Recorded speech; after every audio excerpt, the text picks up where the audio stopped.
The first thing you learn about being abandoned is how fast silence gets loud. One minute I was arguing with my wife in a rented flat near Hyde Park, our voices bouncing off expensive walls that weren't ours.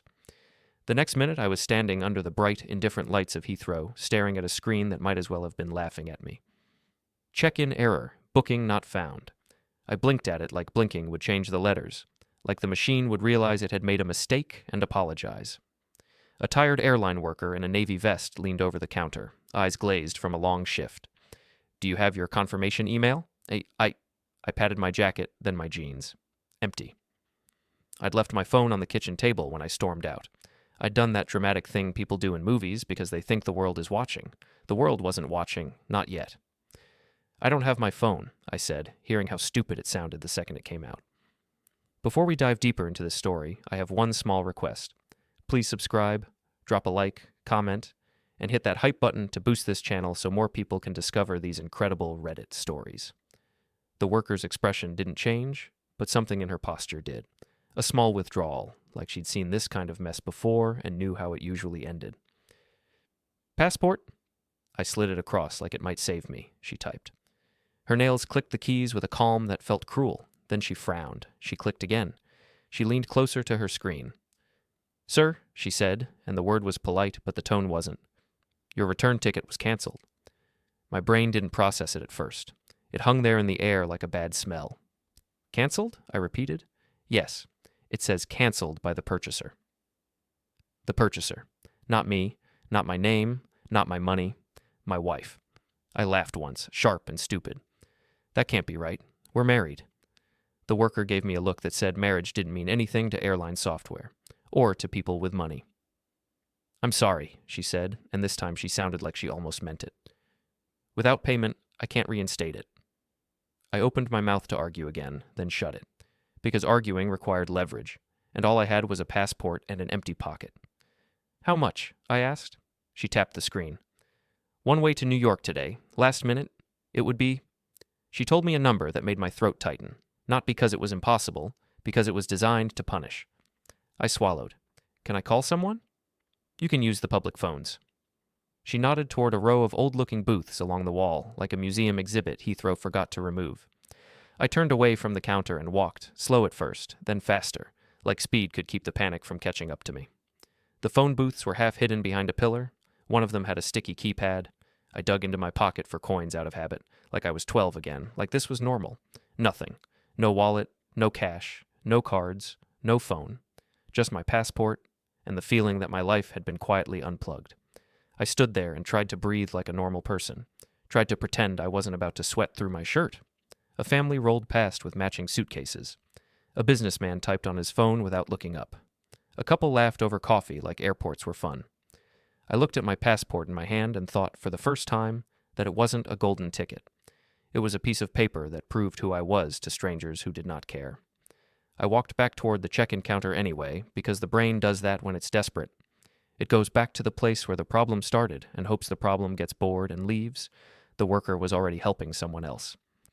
I stood off to the side, watching the line, watching the screen above the desk scroll through flights like the world was moving on without me. Then my mind gave me a picture.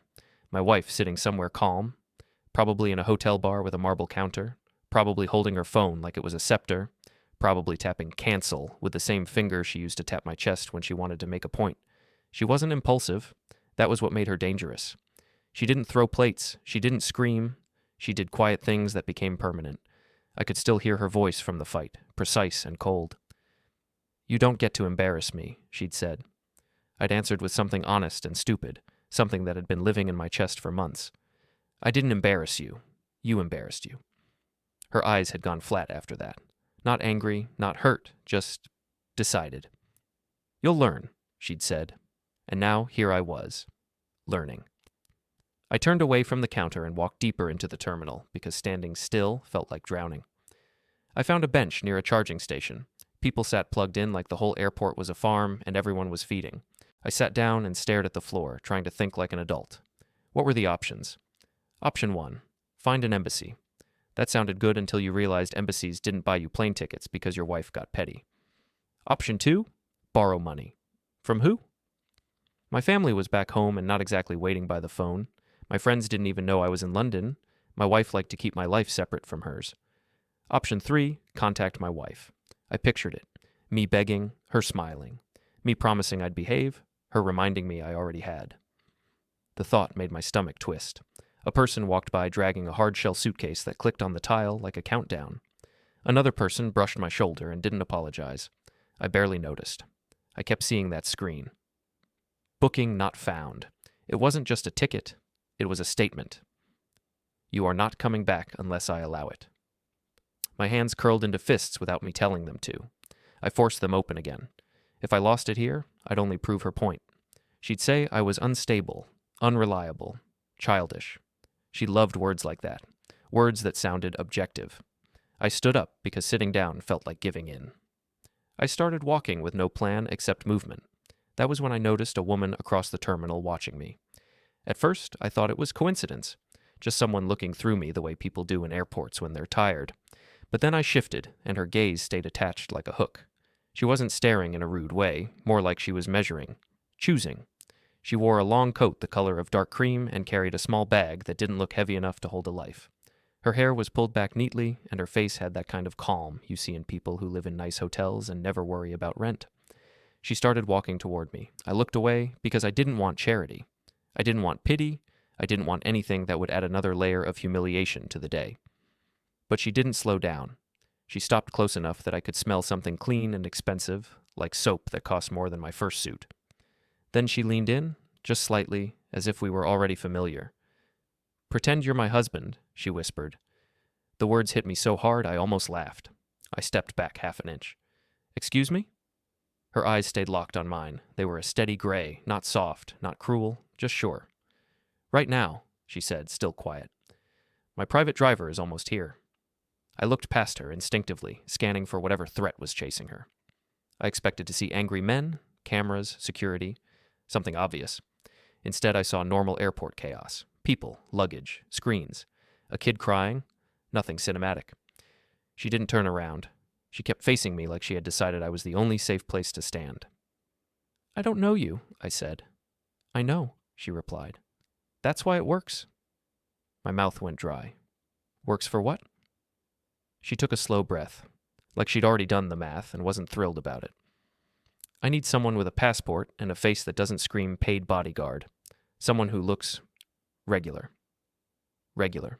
That was one word for me. Another word was disposable. I should have walked away. I should have said no. That's what a logical person would do when a stranger offers you a role in whatever mess she's in. But logic was complicated when you were stranded, broke, and invisible. "Why me?" I asked. Her gaze flicked to my hand, my passport, the way I was holding it like a life raft. "Because you look like you have nothing to lose," she said. She was wrong. I had plenty to lose. I had pride. I had whatever scraps of dignity my wife hadn't already shredded. But pride didn't buy plane tickets.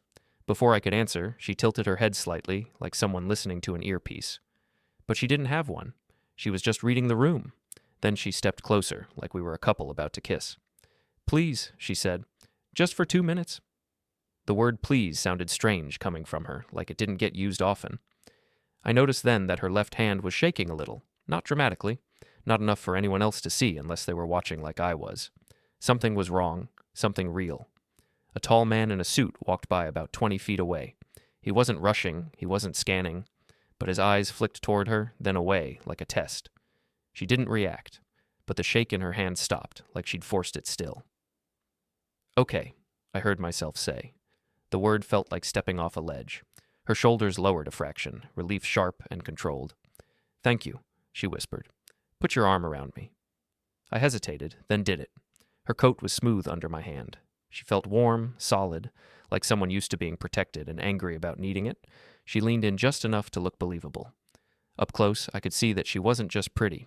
She was polished in a way that came from a life with staff, from being told how to stand, how to smile, how to disappear when necessary. "Smile," she said softly, like a command. I tried. It probably looked more like I was in pain. She didn't flinch. "There he is," she murmured. A black-suited driver appeared near the doors, holding a sign with a single letter on it. Not a name. A letter, like a brand. The woman's body tightened beside mine. She looked up at me, eyes sharp now, almost fierce. Listen, she said, so quiet I barely heard it over the airport noise. Your wife will seriously regret this decision. The sentence landed like a match near gasoline. I stared at her. What did you say? She didn't answer. She guided me forward with her arm linked through mine, walking us toward the doors like we belonged to each other. The suited man from earlier started moving in our direction, slow but certain.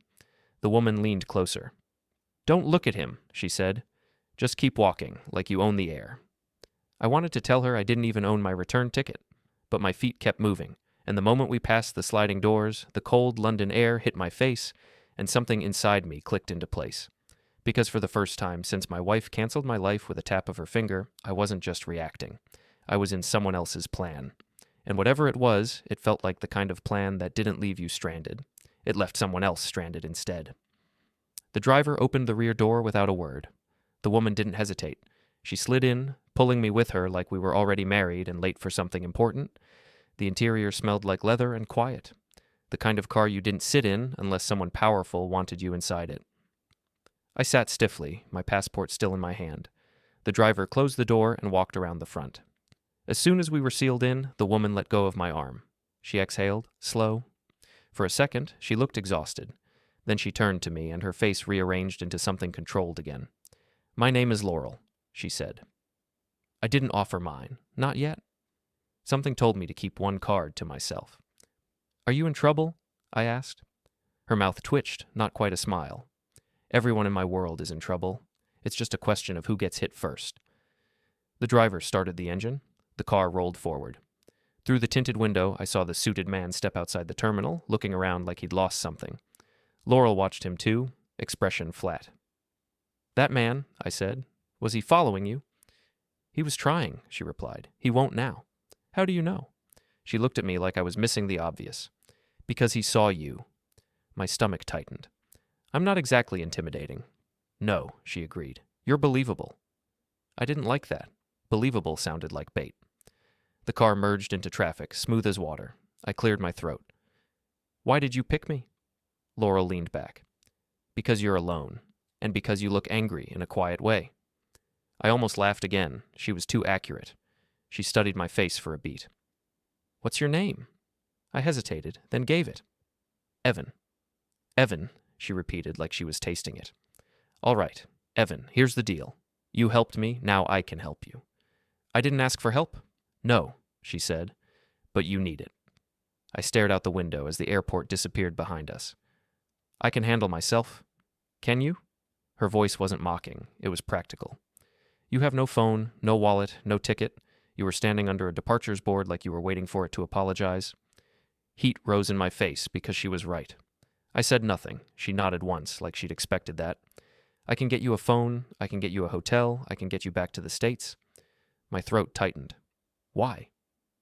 Laurel's eyes flicked to the front seat, to the driver, then back to me. Because I hate people who use money to trap someone, she said softly, and because you being stranded is useful to me. There it was, the truth with a blade inside it. I held my passport tighter. Useful how? Laurel's gaze stayed steady. Not right now. First, I need you to look like my husband for one more stop. Then you can walk away. One more stop where? She didn't answer immediately. The car turned onto a road lined with bare winter trees and old stone walls. London outside the window looked like it had secrets under every brick. Finally, she said, to prove to someone that I'm not alone. I swallowed. And if I say no?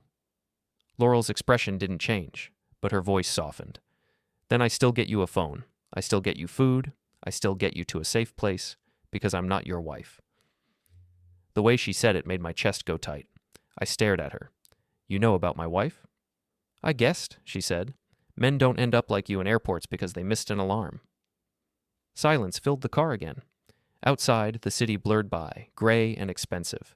I thought about my wife, about her calm face, about the way she'd smiled once when she signed papers that benefited her, about how she'd told me I'd learn. Maybe I was learning, or maybe I was finally being handed a way to push back. Laurel leaned closer, voice low. Evan, I'm not asking you to do anything illegal. I'm asking you to stand next to me and let people think what they're going to think. What people? People who believe they own me, she said. The car slowed. Up ahead, Iron gates opened into a driveway that led to a building that looked like it belonged on a postcard. A hotel, but not the kind you booked online, the kind you entered because someone important expected you. The driver stopped, got out, opened Laurel's door. She looked at me one last time before stepping out. "Remember," she murmured. "Smile. Stand close. Don't talk, unless spoken to." I took a breath. Then I stepped out of the car into cold air, with no phone, no money, and a stranger's plan wrapped around me like a borrowed coat. And inside my chest, under the humiliation and the anger, something else was waking up. Something patient. Something that didn't forgive. Inside, the hotel air was warm and smelled like citrus and polished stone. Everything was quiet in a way that wasn't peaceful. Quiet like money telling everyone to behave. Laurel walked a half step ahead of me, not rushing, not hesitating. The driver stayed behind, close enough to be useful, but far enough to look like he wasn't guarding anything. I kept my shoulders square and my face neutral, like I belonged in a place where a glass of water probably cost the same as my monthly phone bill. A woman behind the front desk looked up and smiled the kind of smile that didn't reach her eyes. "Miss Hartwell," she said. So Laurel's last name was Hartwell. It sounded old. It sounded like buildings. Laurel's fingers slid into my hand without warning, warm, firm, not romantic, strategic. Her nails pressed my skin just enough to remind me not to flinch. "Good afternoon," Laurel said. "We're here for the meeting." The receptionist's gaze flicked to me, just for a heartbeat. Assessment. Then she nodded as if I were already on a list. "Of course," she said. "Mr. Kellen is expecting you. Private lounge, the Winslow room." Kellen. The name hit Laurel like a tiny impact. Her posture didn't change, but I felt it in her hand. A slight tightening. We were led past a row of leather chairs, where people sat like they'd been arranged. Everyone looked calm. Everyone looked expensive. I caught a whiff of perfume and fresh coffee and something else. Control. We reached a set of double doors. The attendant opened them, and Laurel stepped through first, pulling me into a room that looked like a library someone bought to impress their enemies. Dark wood, low lights, thick carpet, the kind of quiet that swallowed sound. There were 2 men inside. One stood near the window, hands behind his back. Tall, silver hair, face sharp like it had been carved. He turned when we entered, and his eyes locked on Laurel first, then slid to me and paused. The second man sat at a small table, flipping through a folder with slow confidence. He didn't look up right away, like he wanted us to feel the weight of his indifference. The silver-haired man smiled. Not friendly, not even amused. It was a smile that said, "I expected you to come alone." "Laurel," he said, "you're early." "I'm on time," she replied. His gaze stayed on me. "And this is—" Laurel didn't blink. "My husband, Evan." The lie landed in the room like a coin on marble. I forced my face to stay calm. I nodded once, just enough. "Pleasure," I said, and my voice came out steadier than I expected. The seated man finally looked up. Younger than the first, maybe late 30s, dark hair, perfect suit, the kind of person who didn't sweat even under pressure. His eyes moved over me like a scanner. Then he smiled too. "Well," he said, "that's unexpected." Laurel sat down without being invited. I stayed standing for a second, unsure. Her hand brushed my wrist. "Light, quick, sit." I sat beside her. The silver-haired man walked closer. "I didn't know you were married." Laurel's expression didn't change. "There are many things you don't know." That earned a small laugh from the seated man. The silver-haired one's gaze sharpened. "Is this a new development?" "No," Laurel said. "It's just not something I share with people who use information like a weapon." The words were calm, but the meaning was clear. The seated man set the folder down. "Laurel, we're all adults. Nobody here is trying to hurt you." Laurel leaned back. "That's not true." Silence followed. Heavy, intentional. I looked between them, trying to piece it together. This wasn't a business meeting. Not really. This was a standoff. The silver-haired man watched Laurel, then me again. "Evan," he repeated slowly, like he was memorizing it. My throat tightened. Something about the way he said my name made it sound like he already had a file on it. Laurel spoke before I could. "You wanted to see me. I'm here. Let's not waste time." The seated man nodded like he appreciated her toughness. "All right, straight to it." He slid the folder across the table toward Laurel. Laurel didn't touch it. He smiled again, that same easy, practiced smile. "This is a proposal, a solution. You sign, and certain Complications disappear. Laurel's eyes stayed on him. Complications like people following me through an airport? The seated man's smile thinned. You see threats everywhere. I see patterns, she replied. The silver-haired man leaned forward, palms on the table. Laurel, you're making this harder than it needs to be. She looked at him with pure, controlled dislike. That line always comes right before someone tries to take something. My pulse was starting to climb. I didn't know what Laurel's world was, but I knew pressure when I saw it. The kind that didn't need shouting, the kind that made people sign papers they'd regret. The seated man finally looked at me again. And you, Evan? How do you feel about being here? It was a trap. I heard it in the casual tone. Laurel's fingers moved just slightly on the armrest. Don't. I kept my voice neutral. I'm here to support my wife. The silver-haired man's eyes narrowed, like he didn't like how clean that sounded. Laurel shifted her gaze to me for half a second. Not gratitude, confirmation, like I'd passed a test. The seated man nodded. Support is good. Families should support each other. Laurel's mouth twitched. Funny, that's not what you believe? The silver-haired man straightened. Laurel, stop. No, she cut in, voice still quiet but sharper now. You stop. You've been telling me my whole life that I should be grateful, that I should be reasonable, that I should do what's best for the family. She tapped the folder with one finger. This isn't best, this is control. The seated man's eyes flicked to the door, then back. You're emotional. Laurel laughed once, soft and bitter. I'm awake. I watched the silver-haired man's jaw tighten. He wasn't used to being spoken to like that. Whoever he was used to obedience. He looked at me again, and this time his voice was colder. Evan, what do you do for a living? My stomach dropped. Too specific, too sudden. Laurel's hand tightened on my knee, hard enough to warn me. I chose the safest truth. I work in building maintenance, commercial properties. Not a lie, not the full truth either, but close enough. The seated man's eyes brightened slightly, like he'd found something he could use. Interesting. So you understand contracts, leases, liability? I understand work, I said. The silver-haired man's smile came back, thin. Work. Yes, that's admirable. The way he said it made it sound like a compliment to a child. Laurel leaned forward. If you want to intimidate him, pick a better angle. He's not impressed by titles. The seated man chuckled softly. Laurel, nobody's intimidating anyone. She didn't answer. She finally picked up the folder and opened it, scanning quickly.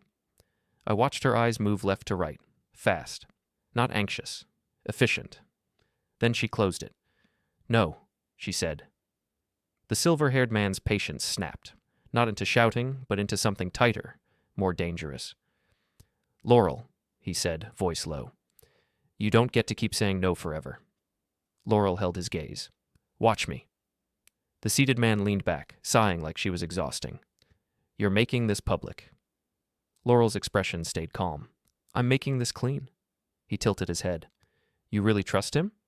He nodded at me. This husband. Laurel didn't even look at me this time. Yes. I felt the word land in my chest in a strange way. Trust. From a stranger. Not because I'd earned it over years, because she'd chosen it under pressure. The silver-haired man pushed away from the table. Fine. If you won't sign, we'll do it the hard way. Laurel stood too. That's what you always say. The seated man's gaze sharpened. Laurel, be careful. You're not as insulated as you think. Laurel smiled. This time it was real, and it was sharp. Neither are you. That startled him. Just a flicker? But I saw it. Laurel turned toward the door, and I moved with her automatically. The driver opened it from outside like he'd been waiting for a signal. As we stepped into the hall, Laurel's fingers slid back into mine. Again, strategy, not romance. But her palm was damp now. I leaned close, barely moving my lips. Who are they? Later, she whispered back. Just keep walking. We walked past the lobby again, past the receptionist's perfect smile, toward the entrance. Outside, the cold hit us like a slap. The driver was already bringing the car around. As we moved toward the curb, Laurel leaned closer to me. That, she murmured, was the easy part. My heart thumped harder. Easy part of what? She didn't answer. She only said very quietly, Hold on. And then the car pulled up, and as we climbed in, I saw the suited man from the airport across the street, standing near a black vehicle, watching. This time, he wasn't alone. The car door shut with a heavy final sound. Laurel didn't look out the windows now. She stared straight ahead, breathing controlled, like she was keeping something from rising up and spilling over. The driver pulled away from the curb. I leaned closer, keeping my voice low. "That guy from the airport, he's outside." "I know," Laurel said, "and he has someone with him." "I know," she repeated, same tone. Calm like a locked door. My pulse kept climbing anyway. My brain wanted to categorize the threat, put it in a box, but I didn't have enough information. The city moved past us in gray streaks, traffic lights, wet pavement, people who had no idea what was happening inside this car. After a minute, Laurel reached into her bag and pulled out a phone. Thin, sleek, expensive. She held it out to me. "Take it," she said. I stared. "That's yours." "No," she replied. "It's yours now." I didn't take it. "Why?" "Because you need to contact someone," she said, "and because if they try to isolate you again, I want you to have a way out." The word again hit hard. I finally took the phone. It was unlocked already. The screen was clean. No photos, no apps cluttering it, like it had been prepared. "This is a spare," I said. "Yes," Laurel said, "but it's active." I looked at the top of the screen. Signal bars. A carrier name I didn't recognize. It wasn't my world. "Who's they?" I asked. Laurel's eyes stayed forward. "People who believe control is the same thing as love." My mind flashed to my wife. The way she'd canceled my ticket, the way she'd done it quietly, like pruning a branch. Laurel continued, voice low. "Call anyone you trust. Tell them you're safe." I almost laughed again, but there was no humor in it. "I don't have anyone in London." "Call home," she said. "Call a friend, call your wife, if you want to hear her explain herself." I gripped the phone tighter. The idea of calling my wife made my stomach twist, but part of me wanted it. Not to beg, never again. To hear her voice and measure how far she'd gone. Still, something about Laurel's tone told me this wasn't just charity. "You said you'd help me," I said. "What do you get out of it?" Laurel finally turned her head and looked at me. Her eyes were steady, but there was something tired behind them. "I get someone real standing next to me," she said. "Someone who hasn't been trained to lie for my family." Her family, the silver-haired man, the seated man, the folder. "Are they your family?" I asked. Laurel's jaw tightened. "One of them is. The other is involved." "Involved how?" Her gaze flicked to the driver's mirror, then back. "Later." The same answer. I looked down at the phone again. On the screen, there was already a contact saved at the top of the list. Laurel. Emergency under it. Another. Jonah. Attorney. That was real. That was leverage. My throat went dry. "Are you expecting something to happen?" Laurel didn't answer right away. The driver took a turn, and the car slowed as we approached a quieter street lined with brick buildings and small iron fences. Laurel spoke softly. "They don't like surprises. And you're a surprise." I stared at her. "I'm nobody." Laurel's mouth twitched. "That's the point. Nobody is unpredictable." We stopped in front of a building that looked residential, nice but not flashy. A private entrance. A camera over the door. The driver got out, scanned the street, then opened Laurel's door. Laurel stepped out, and I followed, still holding the phone like it might disappear. Inside, the building smelled like fresh paint and something floral. Quiet again. But this quiet felt different. Safer. Guarded. We entered an elevator. Laurel pressed a button without looking. As the doors slid shut, she turned to me fully for the first time since the Winslow room. Her face was calm, but her voice dropped lower. "Evan," she said, "I need you to understand something." I swallowed. "Okay." She held my gaze. "The people you just met? They don't lose often. And when they do, they don't forgive it." My chest tightened. "So why did you drag me into it?" Laurel's eyes didn't move. "Because your wife already taught you what it feels like to be cornered," she said. "And you didn't crumble. You stayed standing." I wanted to tell her I'd been 2 minutes from collapsing on a terminal bench, but I didn't. The elevator rose smoothly. Laurel continued, voice measured. "If you want to walk away after I get you stable, hotel, ticket, cash, you can. I won't stop you." The elevator dinged. The doors opened to a private hallway. Laurel stepped out first, then looked back at me over her shoulder. "But if you stay," she said quietly, "your wife won't be the only person who regrets what they did." My heart thumped once, hard, because I felt it then, the way her world and mine were starting to overlap. Power, control, isolation, people who thought money could rewrite reality, and the thing inside me that had clicked at the airport, the patient part, shifted again. I wasn't sure what Laurel's game was, but I knew my wife's game, and I was done being a piece on her board. Laurel unlocked a door at the end of the hall. Inside was an apartment that looked staged for a magazine. Clean lines, neutral colors, no personal clutter, like someone lived there without leaving fingerprints. "Sit," Laurel said, motioning to a couch. I sat. My shoulders felt tight, like I'd been holding them up all day. Laurel walked to a kitchen island and poured water into 2 glasses. No ice, no fuss. She slid one across to me. "Drink," she said. I did. My throat was dry enough to hurt. She watched me for a moment, then pulled her own phone from her bag. Another one, different from the one she'd handed me. This one had a case. This one looked used. She tapped the screen, brows tightening. Then she froze. The room changed instantly, like the air got heavier. "What?" I asked. Laurel's eyes stayed on her screen. They moved faster than I expected. My pulse jumped. "Who?" She didn't answer. She turned her phone toward me. On the screen was a photo. Grainy. Taken from a distance. It was me, at Heathrow, standing near the check-in counter with my passport in my hand. The timestamp was from less than an hour ago. Below the photo was a message from an unknown number. "Who is he?" Another line appeared a second later. "We can find out." My stomach dropped so hard it felt like the floor tilted. "They were watching the airport," I said.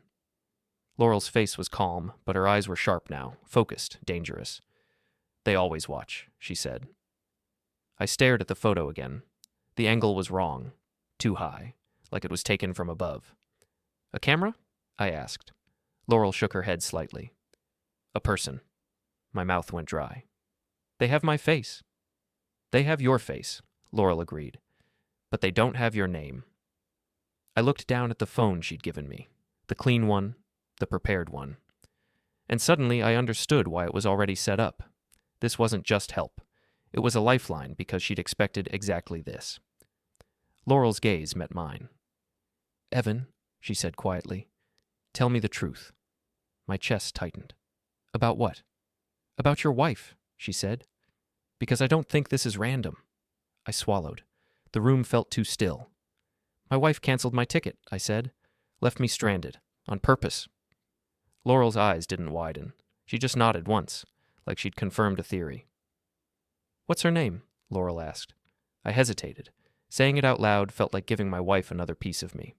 But Laurel was already in my life now, whether I liked it or not. I told her.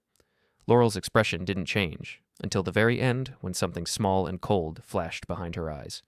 She looked down at her phone again, fingers moving fast. Then she said, almost to herself, "Of course." I leaned forward. "What? You know her." Laurel lifted her eyes slowly. "I don't just know her," she said. "She's connected." My heart hammered. "Connected to who?" Laurel didn't answer immediately. She walked to the window, pulled the curtain back a few inches, and looked down at the street. Her voice came out low and flat. "To the people who just asked who you are." I stood up so fast the glass of water trembled on the table. "No," I said. "That's not possible." Laurel turned to me, and her calm was gone now. Not replaced by panic, or replaced by certainty. "It's possible," she said. "And if I'm right, your wife didn't cancel your ticket just to punish you." My mouth felt numb. "Then why?" Laurel's gaze held mine. "Because she wanted you stuck," she said. "Right where someone else could reach you." The room went silent except for the faint hum of the building. I stared at the phone in my hand. For the first time, the airport didn't feel like a cruel joke. It felt like a setup. And Laurel, this stranger who'd grabbed my arm and called me her husband, suddenly didn't feel like random rescue. She felt like the only reason I wasn't already trapped in something worse. Laurel's phone buzzed again. Another message. This one wasn't a question. It was a warning. "We're coming." Laurel looked at me, eyes hard. "Decide," she said. "Right now. Walk away, and you're alone again. Stay, and we move." I swallowed, my hand shaking around a phone that wasn't mine. Outside the window, somewhere below, a car door slammed. And Laurel's apartment, perfect, quiet, expensive, suddenly felt like the smallest room in the world. I didn't need time to think. Time was what got people like me stranded on airport benches. Tell me what to do, I said. Laurel didn't smile. She nodded once like she'd already known the answer and was just confirming it. First, she said, we make you visible in the right way. That sounds dangerous. It is, she said, but being invisible is worse. She crossed the room and pulled open a drawer beneath the island. Inside were envelopes, thin, neat, labeled by hand. She slid one toward me. Cash, she said. Enough to move, not enough to attract attention. I opened it. My breath caught. It wasn't life-changing money, but it was freedom money. Second, Laurel continued, we document everything from now on. Every call, every message, every coincidence. She tapped the phone she'd given me. That device routes through 3 layers. It won't stop them forever, but it buys time. I nodded, absorbing it like instructions before a storm. And third, she said, lowering her voice, you stop thinking of your wife as impulsive. A bitter laugh slipped out. Trust me, I don't. She didn't just cancel your ticket, Laurel said. She aligned it. With what? With pressure, Laurel replied. With leverage. With people who believe marriage is a contract you can weaponize. My jaw clenched. She wouldn't. Laurel's eyes cut into mine. She already did. The truth landed hard and cold. Laurel moved fast after that. She opened her phone and dialed a number from memory. Jonah, she said when someone answered. It started. She listened, nodding. Yes, Heathrow. Photo confirmed. A pause. No, he's with me. She glanced at me. Name's Evan. Another pause. I'll explain later. I need a clean slate for him. Identity verification, travel recovery, quiet. She ended the call and looked at me. He's good, she said. He doesn't panic. Panic is expensive. I rubbed my face. So, what happens next? Laurel looked toward the window again, checking the street. Next, she said, we let them think they're ahead. The phone in my hand vibrated. Unknown number. I stared at it like it might bite me. Laurel watched my face. Answer it. My pulse spiked. You're sure? Yes, she said. Say as little as possible. I swiped to accept. Hello? There was a pause on the line. Breathing, controlled. Evan, a man's voice said. Calm. Familiar in the worst way. You had an unfortunate travel issue. I closed my eyes. I knew that voice. It belonged to someone who'd shaken my hand once at a fundraiser my wife insisted I attend. Someone who'd smiled too long. I'm fine, I said. That's good, the voice replied. Your wife was concerned. A lie. A clean one. She asked me to check on you, he continued. You seemed confused when we crossed paths earlier. I pictured the suited man at the airport. I wasn't confused, I said. Just delayed. A soft chuckle. Delays can be uncomfortable. Yes, I agreed. They can. Another pause, then casually. Where are you now? I looked at Laurel. She shook her head once. Safe, I said. The line went quiet for a second longer than before. That's vague, the man said. So is canceling my ticket, I replied. The silence this time was heavier. You should speak to your wife, he said finally. She misses you. I'll decide who I speak to, I said, surprised by how steady my voice sounded. The man sighed, like a teacher disappointed in a student. Evan, he said, you don't understand the position you're in. You're right, I replied. I don't. Click. The call ended. My hand shook as I lowered the phone. Laurel exhaled slowly. Good, she said. You didn't apologize. I laughed once, shaky. That's a low bar. It's a rare one, she said. Night fell early. London pressed darkness against the windows like it wanted in. Laurel ordered food from a place that didn't ask questions. We ate at opposite ends of the island, quiet but not awkward. Finally, Laurel broke the silence. Tell me about your marriage. I hesitated, then shrugged. It wasn't bad. Until it was. She waited. She liked order, I said. Liked being admired. Liked deciding things for us. What did she decide for you? Laurel asked. I swallowed. Where we lived. Who we saw. What I did for work. And you? Laurel asked. I adapted, I said. I told myself it was compromise. Laurel nodded. That's how it starts. I stared at my hands. She didn't take money when she canceled my ticket. Laurel looked at me. What did she take? She took my ability to choose, I said. Laurel's eyes softened, not with pity, but recognition. She made you small, Laurel said, so you'd be manageable. The words burned because they were true. My phone buzzed again. This time, the name was saved. Wife. My chest tightened. Laurel didn't tell me what to do.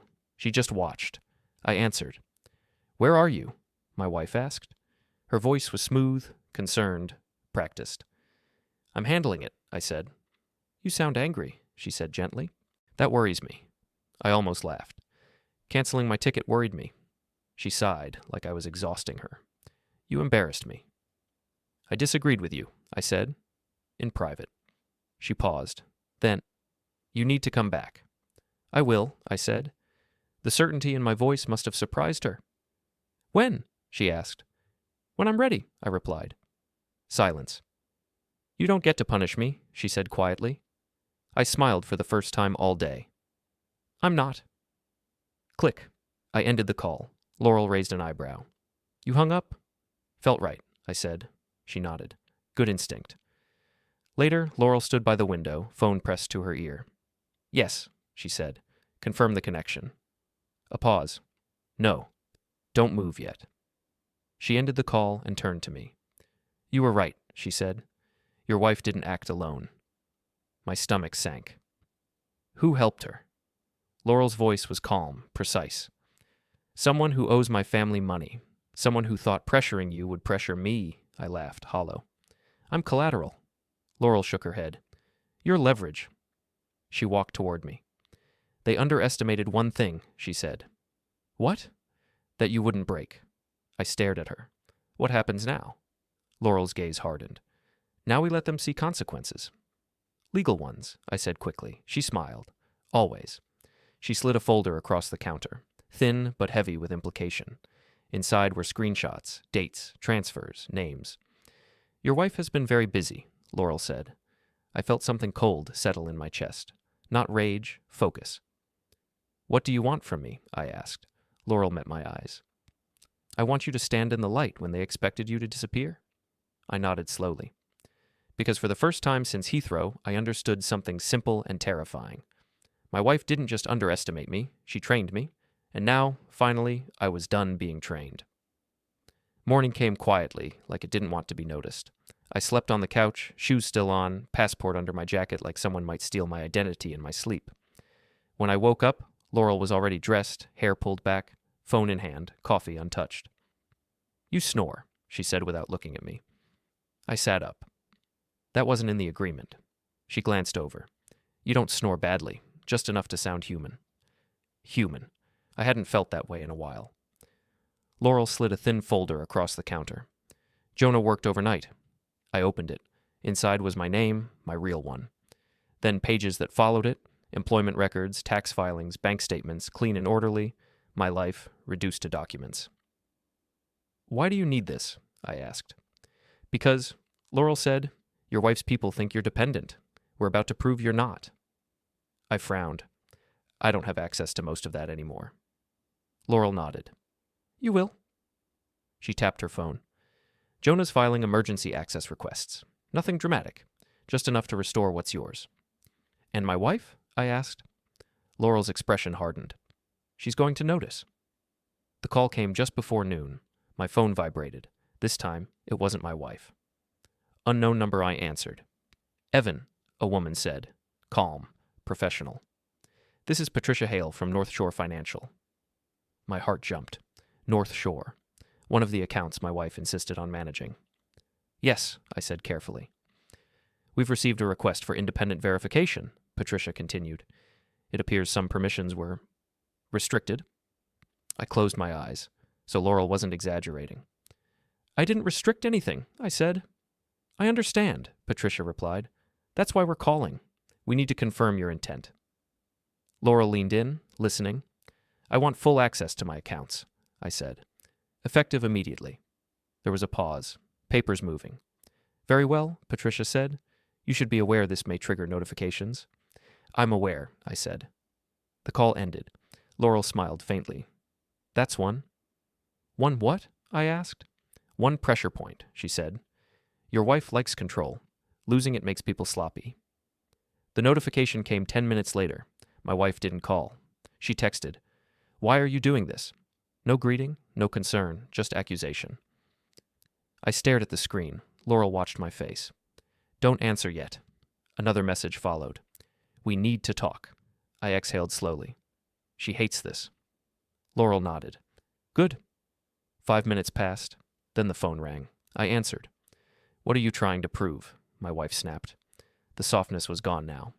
"That I exist," I said. "You're being dramatic," she replied. "You know I handle these things." "I know," I said. "That's the problem." Silence. Then carefully, "Who are you with?" I smiled. "Someone who doesn't cancel my way home." Her breath caught. Just slightly. "Are you threatening me?" she asked. "No," I said. "I'm catching up." I ended the call. My hands were steady. That scared me more than anything. Laurel moved fast after that. Emails went out. Legal notices. Requests that looked boring to outsiders, but screamed danger to the right people. She didn't raise her voice. She didn't pace. "This isn't revenge," she said at one point, tapping her screen. "This is correction." "What's the difference?" I asked. "Revenge is emotional," Laurel replied. "Correction is permanent." Her phone buzzed. She glanced at it, then handed it to me. It was an email. From the silver-haired man. "We need to speak. This is escalating unnecessarily." Laurel's mouth curved slightly. "They always say that when they're losing." "What do you want from them?" I asked. Laurel looked at me. "The same thing I want from you." I frowned. "Which is?" "Honesty," she said. "On paper." The building wasn't fancy this time. Glass, steel, no history, no warmth. We walked in together, not touching, but aligned. The seated man from before was waiting. No silver-haired partner this time. He stood when we entered, smile strained. "Laurel," he said. "Evan." He remembered my name. Progress. "Sit," he said. We didn't. Laurel placed a document on the table. "You've been applying pressure through third parties," she said, "including my family and his spouse." The man spread his hands. "Misunderstanding." I spoke before Laurel could stop me. "You tried to scare me at an airport," I said. "You won't do it again." His eyes flicked to me, sharp now. "You're out of your depth." "Maybe," I said, "but I'm not alone." Laurel stepped forward. "Here's how this ends," she said. "You unwind your involvement. You disclose everything you touched, and you confirm, legally, that Evan's travel issue had nothing to do with us." "And if I don't?" he asked. Laurel slid another page forward. "Then this goes public," she said. "Not loud, just precise." The man's jaw tightened. "You'd burn everything?" Laurel met his gaze. "I'd clean it." Silence. Finally, he nodded once. "We'll talk," he said. "Soon." "No," Laurel replied. "Now." That night, my wife showed up. Not at Laurel's apartment. At the hotel Jonah booked for me under my own name. She stood in the lobby like she owned it. "Evan," she said, voice soft again. "You scared me." I laughed quietly. "Good." Her eyes hardened. "You don't know what you're doing." "I do," I said. "I'm choosing." She stepped closer. "You think she's protecting you?" "I know you weren't," I said. Her face changed then. Not anger, fear. "You're making enemies," she said. "I already had one," I replied. Security appeared at Laurel's signal. "Please escort my wife out," I said calmly. "She's not authorized." My wife stared at me like I'd slapped her. "This isn't over," she said. I nodded. "No, it's beginning." Back in Laurel's apartment, I sat quietly while she spoke to Jonah. "Yes," she said. "Proceed." She ended the call and looked at me. "They're backing off," she said. "Not because they want to, because they have to." I leaned back, exhausted. "And my wife?" I asked. Laurel's gaze softened just a fraction. She overplayed. My phone buzzed one last time that night. A message from my wife. "I never thought you'd fight." I typed back one sentence. "You never thought I'd stay." I set the phone down. Outside, the city kept moving. Inside, something had settled. I wasn't stranded anymore. I was positioned. The final meeting happened where people pretend nothing permanent ever happens. A conference room with glass walls, neutral art, bottled water nobody drank. My wife arrived first. She wore a tailored coat and the face she used in boardrooms, calm, assured, slightly bored. the look that said she had already decided how this would end. She didn't look at me when I walked in with Laurel and Jonah. That hurt more than anger would have. Then she saw Laurel. Her eyes narrowed, just for a second. So now she knew. Jonah took the seat at the head of the table and placed a folder down carefully, like he was setting a line between before and after. "Thank you all for coming," Jonah said. "Let's keep this efficient." My wife finally looked at me. "You didn't have to do this." "Yes," I said. "I did." She smiled thinly. "You're being influenced." I leaned forward. "I'm being informed." Jonah opened the folder. "We're here to resolve 3 issues: travel interference, financial restriction, third-party pressure." My wife laughed quietly. "That sounds dramatic." Jonah slid a document toward her. "It sounds documented." She scanned the page, her smile tightening. Laurel spoke calmly. "You canceled his ticket to create isolation. That isolation was then used by others to apply pressure. That's coordination." My wife looked at Laurel now, openly hostile. "You don't belong in this." Laurel met her gaze. "Neither did he, until you put him there." Silence. Jonah continued.